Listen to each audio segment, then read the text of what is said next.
La Befana. Dans son village, tout le monde l'appelait la Befana. Elle était vieille, un peu sorcière sur les bords, et on l'aimait autant qu'on la redoutait.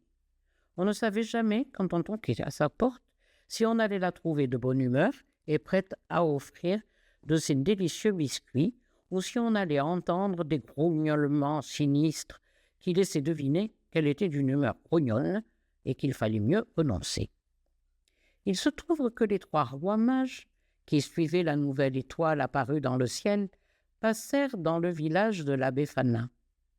Le ciel était bleu, le soleil éblouissant, et l'étoile qui les guidait avait disparu, avalée par toute cette lumière.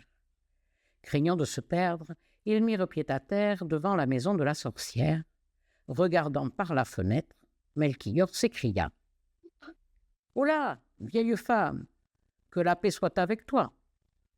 As-tu entendu parler d'une naissance?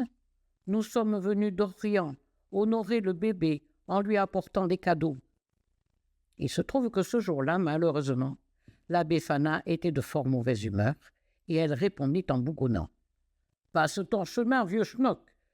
Je n'ai entendu parler de rien et je me fiche bien de ta paix, de ton bébé et de tes cadeaux. » Un peu surpris, Melchior rejoignit ses compagnons et leur dit en souriant. « La vieille qui habite ici n'est pas du genre commode, mais comme toute chose sur cette terre, cela lui passera. » Il avait vu juste, car le lendemain, en se réveillant, la Befana était d'une humeur tout à fait délicieuse. Se souvenant qu'elle avait été odieuse avec le vieillard qui n'avait fait que lui demander son aide, elle décida de se racheter.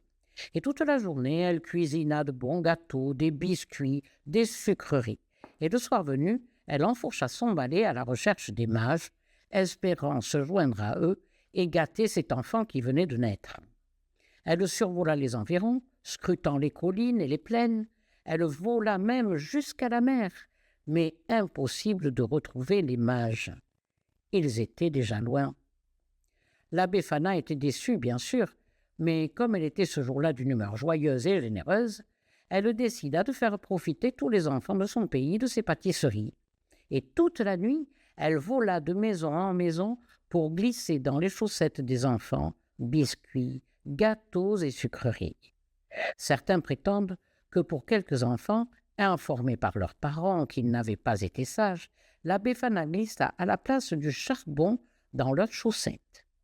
Mais on est en droit d'en douter, car habituée comme elle l'était à être agréable un jour et détestable le lendemain, la Befana était bien placée pour savoir que l'on n'est pas tout noir ou tout blanc, tout gentil ou tout méchant. On est le plus souvent un peu tout en même temps.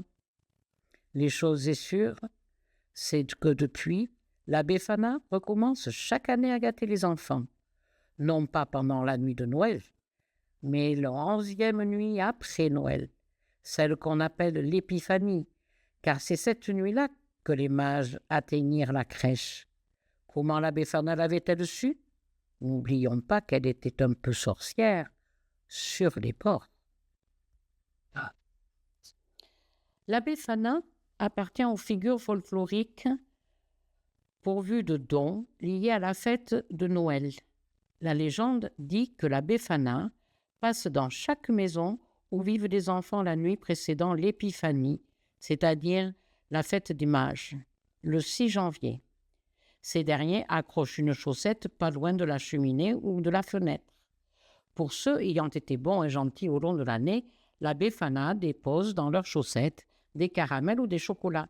En revanche, pour ceux qui n'ont pas été gentils, elle remplit les chaussettes de charbon. En réalité, il s'agit aujourd'hui de sucre noir comestible et de la réglisse qui ressemble au charbon. La Befana est souvent décrite comme une vieille femme volant sur son balai.